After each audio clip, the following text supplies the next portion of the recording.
అయ్యా, కర్ణుడు అంత బలవంతుడైన యుద్ధంలో ఎందుకు ఓడిపోయాడో తెలుసా? శాపాల వల్ల. శాపాలా? ఎవరిచ్చారు?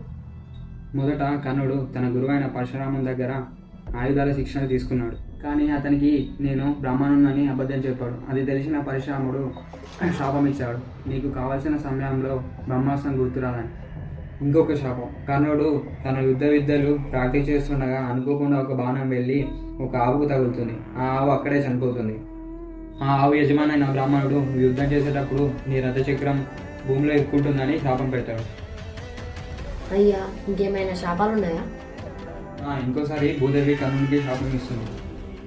అప్పుడు కర్ణుడు ఒక అమ్మాయిని తన నియమాల నుంచి ఇన్సల్ట్ చేస్తాడు అని చెప్తారు. అలా గురువుల శాపాలు, బ్రాహ్మణ శాపాలు, భూదేవి శాపాలు ఇవన్నీ కలిపి కర్ణుడిని అలా అయ్యేలా చేస్తారు. ఎంత వీరుడైనా చేతితో యుద్ధం చేయడం కష్టమే.